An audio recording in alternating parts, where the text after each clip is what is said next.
दर्शकों, दुनिया भर के बहुत सारे प्रसिद्ध भविष्यवक्ताओं ने महापुरुष के आने की भविष्यवाणियां की हैं।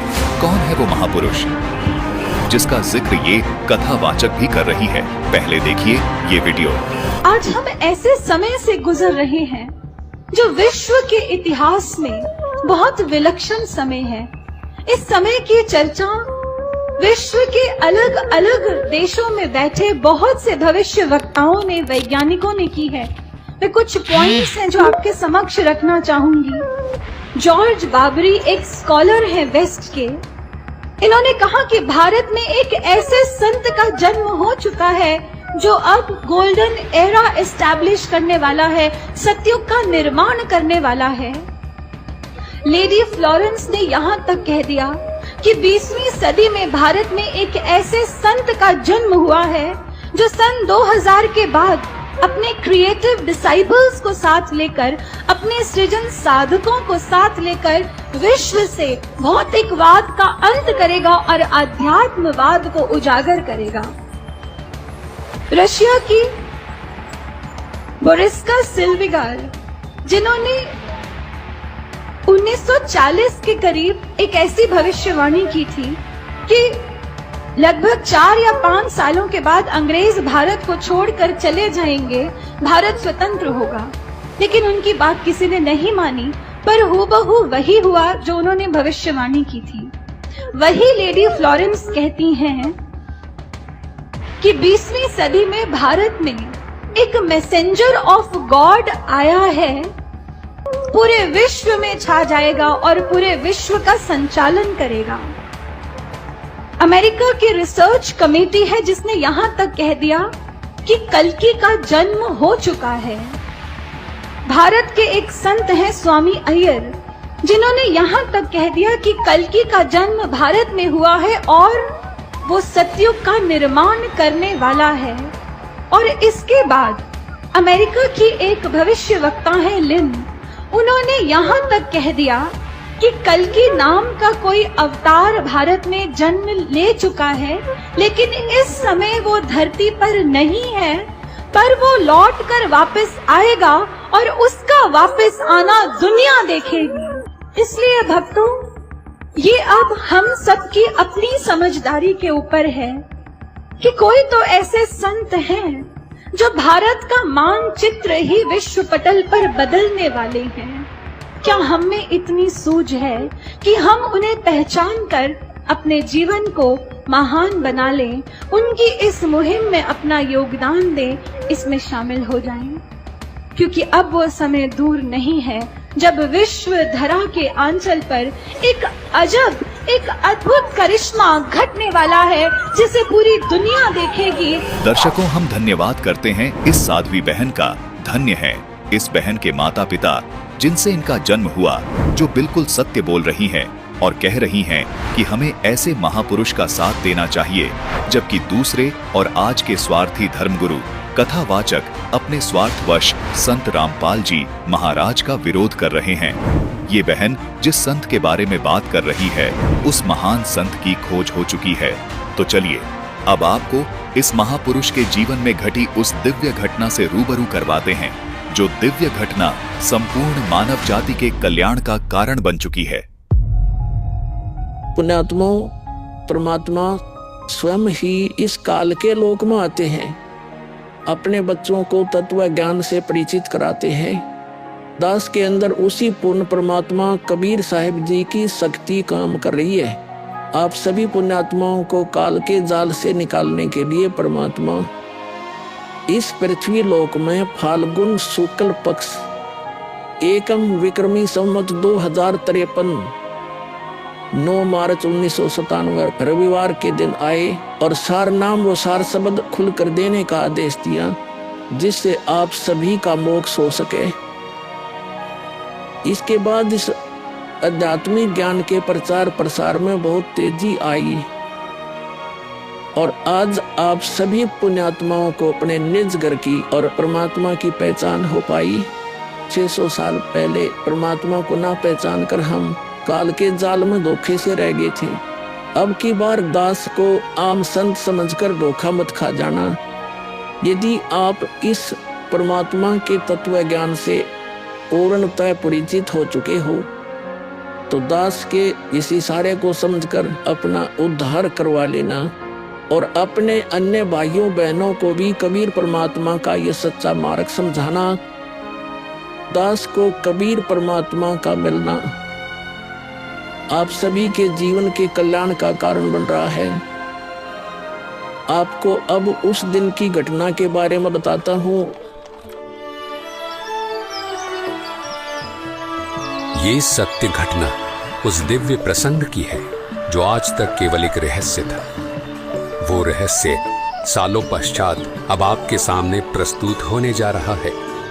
संत रामपाल जी महाराज जी के जीवन का वो महत्वपूर्ण दिन जिसके विषय में उन्होंने आज तक भक्त समाज के समक्ष केवल सांकेतिक और आंशिक वर्णन किया था, अब उनकी आज्ञा से वो दिव्य प्रसंग विस्तार से प्रस्तुत हो रहा है। ये प्रसंग उस दिन का है जिस दिन संत रामपाल जी महाराज जी को कबीर परमेश्वर जी स्वयं इस धरातल पर आकर मिले थे।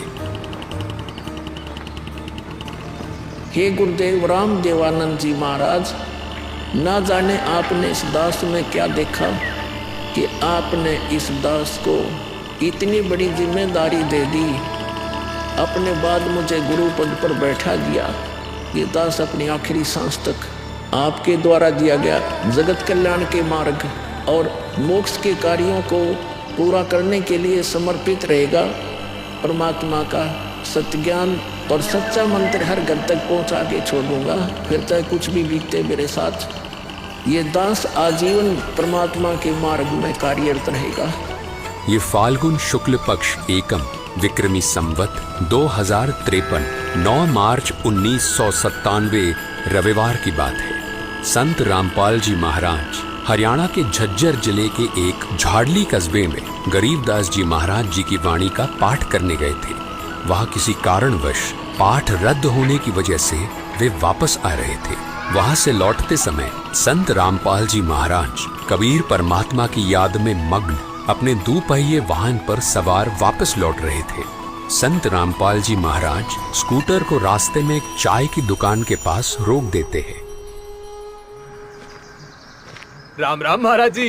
राम राम भगत जी। महाराज जी चाय समोसा लगा दूं? हाँ भगत जी लगा दीजिए।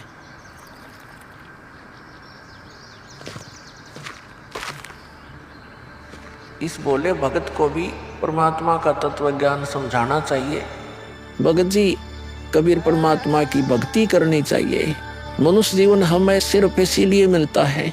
मानुष जन्म दुर्लभ है ये नलन बोरे, जैसे तरवर से पत्ता टूट गिरे वो बोर न लगता ढोरी। भगत जी, इस काल लोक का कोई भरोसा नहीं है, न जाने कब किस पर क्या बिजली गिर जाए। इसलिए कहता हूँ आपको कि कबीर परमात्मा से जुड़ जाओ, नाम दीक्षा लेकर अपना कल्याण करवा लो। वो कबीर परमात्मा यह भी आपकी और आपके परिवार की रक्षा करेगा और मृत्यु के बाद सीधा मोक्ष को प्राप्त कर जाओगे। ठीक कहते हो महाराज जी। ये कबीर परमात्मा ऐसे गंदे लोक में जहां आदमी की जिंदगी का पल का भरोसा नहीं, व्यक्ति यहाँ जी कैसे रहा है, ना जाने कब क्या हो जाए, कब कौन सी बीमारी हो जाए, कब दुर्घटना हो जाए, कब कोई संसारिक आपदा आ जाए। दाता, आपकी भक्ति के बिना यहाँ किसी को ना सुख मिल सकता है और न ही मोक्ष। ये बात ये बोले जीव कब समझेंगे?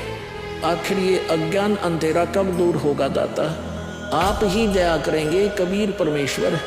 ये बोले जीव तो अपना जीवन आपकी भक्ति के बिना व्यर्थ ही कर रहे हैं।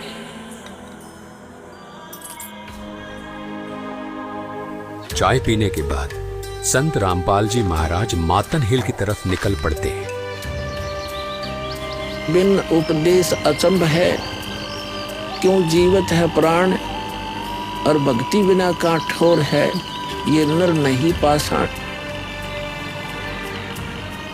आगे चलकर संत रामपाल जी महाराज स्कूटर को एक पुली के पास रोक देते हैं। इस पुली की खास बात ये थी कि संत रामपाल जी महाराज जी ने इस पुलिये को सिंचाई विभाग में जूनियर इंजीनियर रहते हुए स्वयं बनाया था। क्योंकि ये पूरा क्षेत्र जंगल नुमा था, इसलिए संत रामपाल जी महाराज जी को इस पुलिये पर बैठना बहुत अच्छा लगता था और नौकरी के दौरान वो इस पुलिये पर बैठकर परमात्मा की याद में खो जाया करते थे। हे दयालु कबीर परमात्मा, आप जी हम नीचों के लिए 600 वर्ष पहले एक धानक रूप धारण कर इस गंदे लोक में 120 वर्ष तक रहे। आप जी को गर्म तेल के कढ़ाई में डाला गया, खूनी हाथी से मरवाने की कोशिश की गई, दरिया में डुबोकर मारने की कोशिश की गई। आप जी को बदनाम करने हेतु झूठी चिट्ठी डाली गई। आपके साथ कितने जुल्म ढाए गए, फिर भी हे दयालु कबीर परमात्मा, आपने क्या कुछ नहीं किया अपनी सतलोक से बिछुड़ी आत्मा को अपनी शरण में लेने के लिए, इस तत्व ज्ञान को सब जीवों तक पहुंचाने के लिए।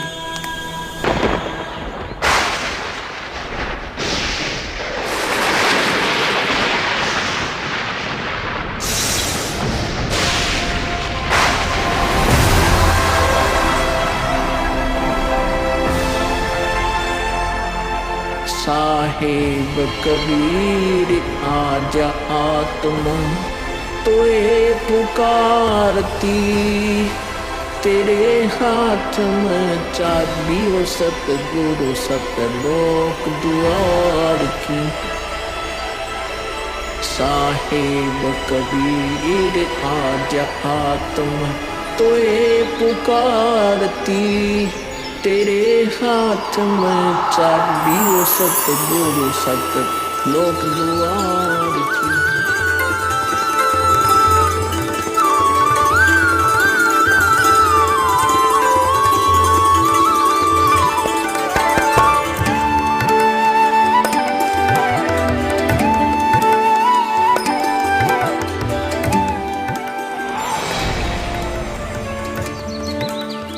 राम राम भगत जी। राम राम। आओ भगत जी बैठिए, खड़े क्यों हो?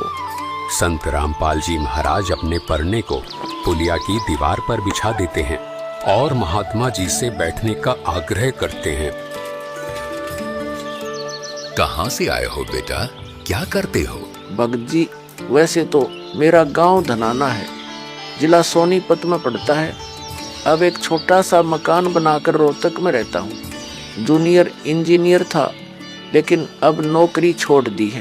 बेटा, तेरे धनाना और रोहतक वाले घर के बारे में तो मैं अच्छी तरह से जानता हूँ और यह भी जानता हूँ कि तेरे 2 पुत्र और 2 पुत्री हैं। मैं तो यह पूछ रहा था कि इस जन्म से पहले तेरा घर कहाँ था? अरे, इन महात्मा जी को मेरे बारे में इतना कैसे पता है? महात्मा जी, जन्म से पहले हम सतलोक में थे, वही हमारा घर था। लगता है ये भगत जी राधा स्वामी पंथ के अनुयायी हैं। इनको सत्य का ज्ञान कराना चाहिए। मेरे गुरुजी स्वामी रामदेवानंद जी हैं।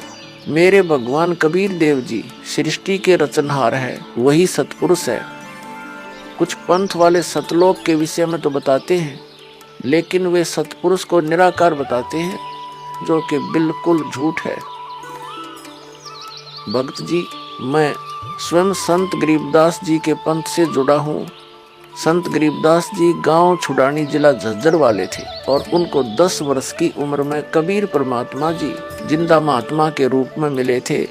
उसके बाद कबीर परमात्मा जी गरीबदास जी की आत्मा को अपने साथ सतलोक ले गए थे और वहाँ की सारी व्यवस्था दिखाकर उन्हें इस धरती पर वापस छोड़ा था। फिर उन्हीं बालक गरीबदास ने सतलोक के बारे में बताया कि ऊपर सतलोक है, वहाँ सारी सुख सुविधा उपलब्ध हैं, सदाबहार बाग हैं, नर नारी की सृष्टि है। वहीं पर एक गुम्मट युक्त महल में कबीर परमात्मा जी सिंहासन पर बैठे हुए हैं और वहीं से कबीर परमात्मा जी इस सृष्टि को चला रहे हैं। हम सब वहीं रहा करते थे, वही हमने जाना है। जो सतलोक में केवल प्रकाश ही प्रकाश बताते हैं, उनका ज्ञान गलत है, वे मोक्ष प्राप्त नहीं कर सकते। भक्त जी, उस बालक गरीबदास ने वाणियों के माध्यम से बताया है कि गरीब अनंत कोटि ब्रह्मांड का एक रति नहीं भार। सतगुरु पुरुष कबीर हैं कुल के सिरजनहार। कौन कबीर? हम सुल्तानी नानक तारे दादू को उपदेश दिया, जाति जुलाहा भेद नहीं पाया, काशी माहे कबीर हुआ। बहुत आनंदित करने वाली बातें करते हो, और बताओ कुछ। इन्हें अपना ज्ञान अधूरा लग रहा है। हो सकता है ये नाम दीक्षा लेकर परमात्मा से जुड़ जाए।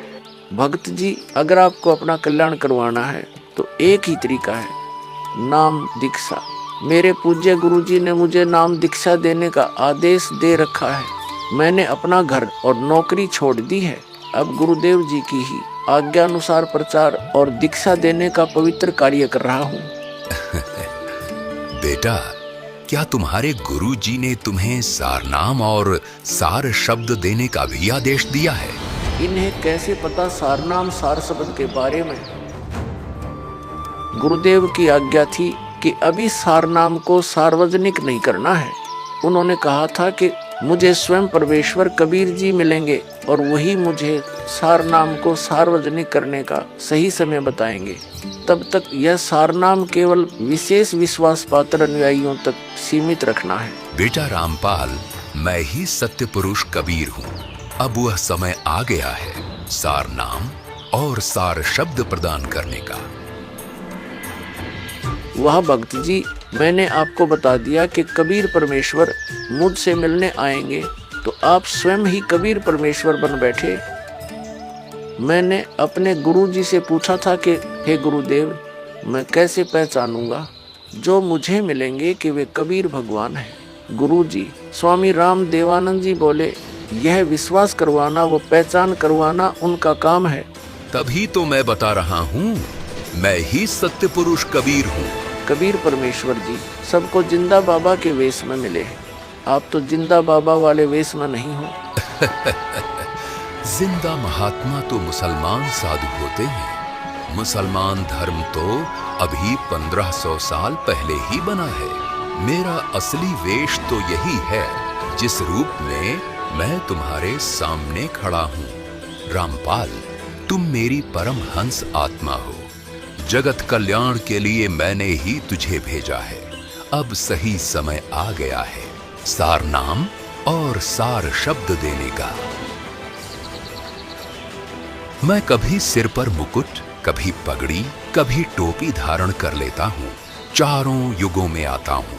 सतयुग में सत सुकृत नाम से, त्रेता युग में मुनींद्र नाम से, द्वापर युग में करुणामय नाम से और कलयुग में अपने वास्तविक नाम कबीर देव यानी कबीर नाम से आता हूँ और तेरे जैसी हंस आत्माओं से मिलकर उनका भ्रम दूर करता हूँ।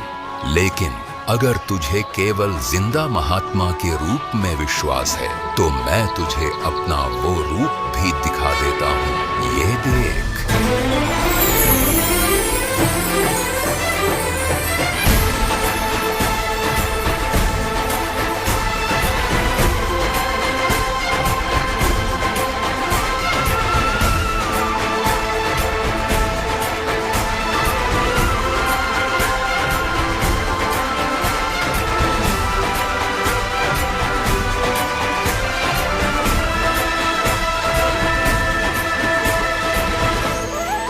हे परमेश्वर, मुझे क्षमा कर दीजिए।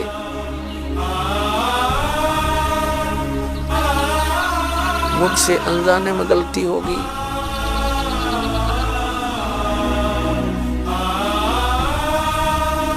आपने मुझे साक्षात दर्शन दिए और मैं आपको पहचान न सका।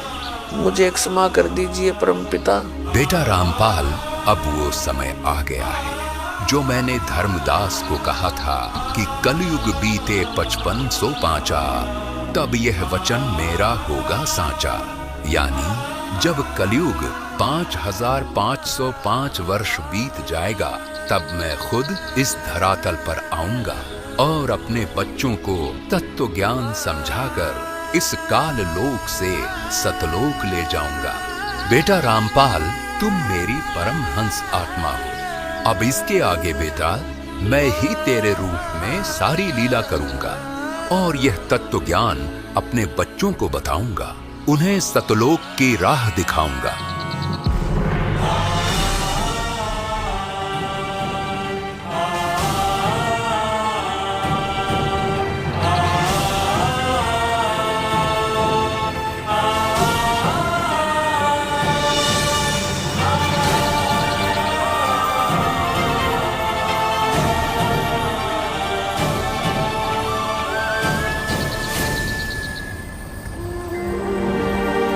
इस प्रकार कबीर परमात्मा संत रामपाल जी महाराज जी को सह शरीर सतलोक भेज देते हैं और अपनी लीला को आगे बढ़ाते हैं।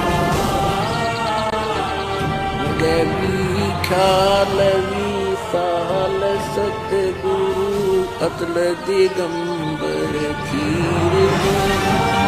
भक्ति हेत काया घर आए अवगत सहत कबीर। भक्ति हेत काया घर आए अवगत सहत कबीर। अमर करूं सतलोक पठाऊं तात बंदी छोड़ कहाऊं।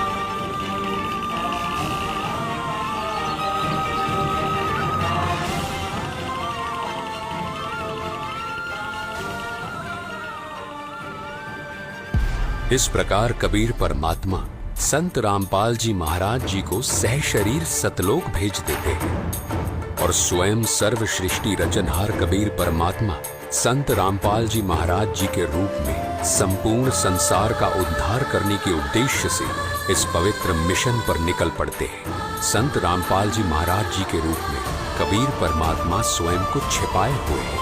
उनके इस लीला को समझना आम जीव की समझ से बहुत दूर है। एक संत के स्वरूप में परमात्मा के अभिनय की ये अद्भुत सच्चाई भक्त समाज के लिए जानना बहुत जरूरी था। साक्षात कबीर परमात्मा के स्वरूप बंधी छोड़ सद्गुरु रामपाल जी भगवान की जय हो। अब बच्चों ज्ञान पूरा आ चुका है और वो ठीक का समय आ गया है। गुरु पूरा, ज्ञान पूरा, भगवान पूरा, सब ही नारी नर शुद्ध तक जब ठीक का दिन आवंत कपट चातुरी छोड़ के शरण कबीर गहंत। बच्चों वो ठीक का दिन आ गया। चारों तरफ डंका बोल गया दाता का। कहाँ उग्र कहाँ शूद्र हो, चाहे कोई नकम्मा डाकू लटेरा है, चाहे कोई छोटी जाति समझते हो आपको, अरे सबकी भाव पीर परमात्मा वो संत जो मेरा भेजा होगा, भेजा हुआ आएगा, वो सबके दुख दूर करेगा। अरे सबकी भाव पीर सो समान समदृष्टि है समृत सत कबीर। वो एक समान समदृष्टि का है, सबको एक दृष्टि से एक समान प्यार देगा, सबको एक जैसा व्यवहार देगा, एक जैसा सच्चा नाम सतनाम सार शब्द देगा। वो समृत सत कबीर ही होगा। बोलो बंदी छोड़ कबीर साहब की जय हो।